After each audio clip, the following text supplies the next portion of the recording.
अस्सलाम वालेकुम। आप देख रहे हैं मेरा यूट्यूब चैनल BS इंग्लिश। आज की वीडियो में हम एक famous American poet Henry Wordsworth Longfellow के बारे में बात करेंगे। 1959 में इन्हें हार्वर्ड यूनिवर्सिटी की तरफ से एजाज़ी डॉक्टरेट ऑफ लॉज की डिग्री से नवाजा गया। ये बहुत ही ज़्यादा टैलेंटेड थे और इन्हें कई यूरोपियन लैंग्वेजेस भी आती थीं। ये फर्स्ट अमेरिकन थे जिन्होंने डांटे की डिवाइन कॉमेडी को ट्रांसलेट किया था। इनका शुमार फायरसाइड पोइट्स में भी होता है। इस वीडियो को कंप्लीट देखिएगा ताकि आपको हेनरी वर्ड्सवर्थ लॉन्गफेलो की बायोग्राफी अच्छे से समझ आ सके। Henry Wordsworth Longfellow 19th century के सबसे पॉपुलर अमेरिकन पोएट थे। इन्हें शोहरत द सॉन्ग ऑफ हियावाथा और पोर रिवर्स राइड जैसे वर्क से मिली। ये पहले अमेरिकन थे जिन्होंने डांटे की डिवाइन कॉमेडी को ट्रांसलेट किया। ये न्यू इंग्लैंड के फायरसाइड पोएट्स में से एक हैं। फायरसाइड पोएट कौन थे और इन्हें फायरसाइड पोएट क्यों कहा जाता है, इससे रिलेटेड मैंने वीडियो बना रखी है। मैं इस वीडियो का लिंक डिस्क्रिप्शन में दे दूंगा। ये 27 फरवरी 1807 को पोर्टलैंड यूएस में पैदा हुए और इनकी डेथ 24 मार्च 1882 को कैम्ब्रिज मैसाचुसेट्स में हुई। जब इनकी डेथ हुई तो उस वक्त इनकी एज 75 ईयर्स थी। इनके फादर का नेम स्टेफन लॉन्गफेलो था। ये एक वकील थे और ये अपने बेटे हेनरी से भी यही एक्सपेक्ट करते थे कि वो भी एक वकील बने। इनकी मदर का नेम जिल्फा वर्ड्सवर्थ लॉन्गफेलो था। हेनरी लॉन्गफेलो ने 3 साल की एज में डेम स्कूल में दाखिला लिया और 6 साल की एज में पोर्टलैंड एकेडमी में एडमिशन लिया। 13 ईयर्स की एज में इन्होंने अपनी पहली poem the battle of Lovell's pond 17 नवंबर 1820 को पोर्टलैंड गज़ट में पब्लिश करवाई। पोर्टलैंड एकेडमी में इन्होंने 14 साल की एज तक पढ़ाई की। 1822 में 15 ईयर्स की एज में इन्होंने अपने भाई स्टेफन के साथ मिलकर बॉर्डन कॉलेज में एडमिशन लिया।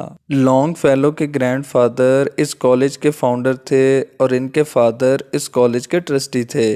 बॉर्डन कॉलेज में लॉन्गफेलो की मुलाकात एक राइटर नेथेलियन हॉथॉर्न से हुई और बाद में ये दोनों लॉन्ग लाइफ फ्रेंड्स बन गए। 1825 में इन्होंने बॉर्डन कॉलेज से ग्रेजुएशन कंप्लीट की। लॉन्गफेलो एक जैन स्टूडेंट थे और इन्हें कई फॉरेन लैंग्वेजेस पे महारत हासिल थी। ग्रेजुएशन कंप्लीट करने के बाद इन्हें इसी कॉलेज में टीचिंग की ऑफ़र हुई। इन्होंने ये ऑफ़र इस शर्त पर कबूल की कि पहले वो अपने खर्चे पर यूरोप का विज़िट करना चाहते हैं ताकि वो ज़बानों के बारे में रिसर्च कर सकें। जनवरी 1824 से 1825 में ग्रेजुएशन कंप्लीट होने तक इन्होंने अपनी 40 छोटी पोएम्स पब्लिश करवाईं। 1826 में इन्होंने स्टडीज़ के लिए यूरोप का विज़िट किया। इन्होंने यूरोप में स्पेन, इटली, जर्मनी और इंग्लैंड का विज़िट किया। 1825 में लॉन्गफेलो यूनाइटेड स्टेट्स वापस आए और बॉर्डन कॉलेज में प्रोफेसर और लाइब्रेरियन की जॉब को संभाला। इस कॉलेज में टीचिंग के दौरान इन्होंने फ्रेंच, इटालियन और स्पेनिश टेक्स्ट बुक्स को ट्रांसलेट किया।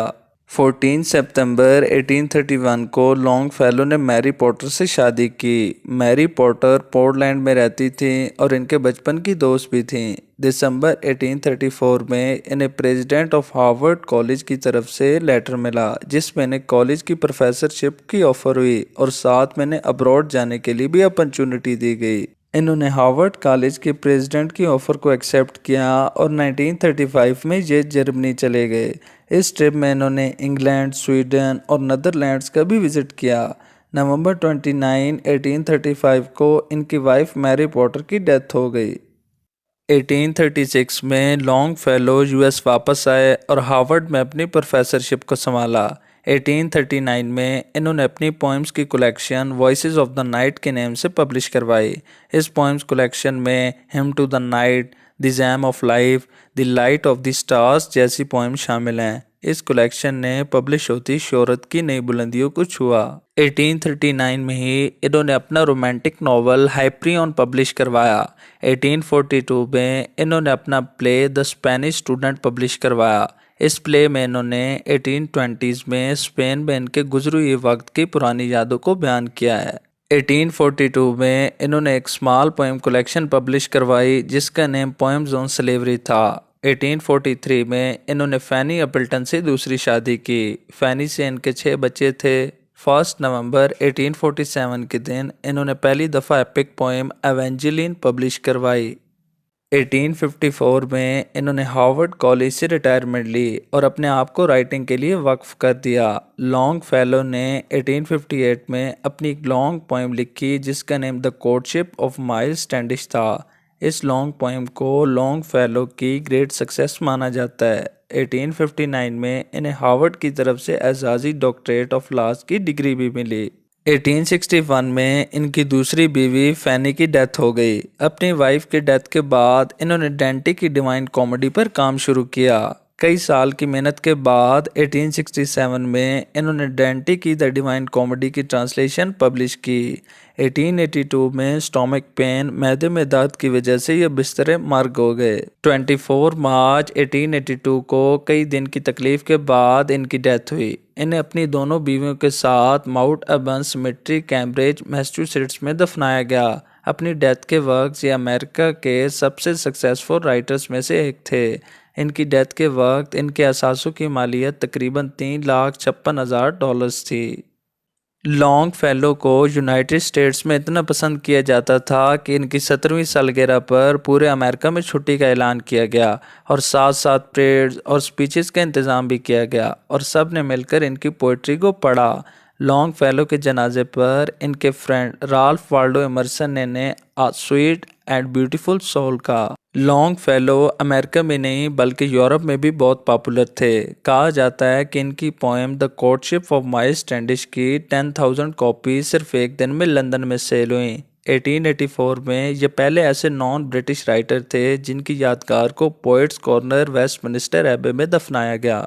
1909 को वाशिंगटन डीसी में लॉन्ग फेलो के मुजस्मे की रुनुमाई हुई जिसे मुजस्मा साज विलियम कूपर ने बनाया था।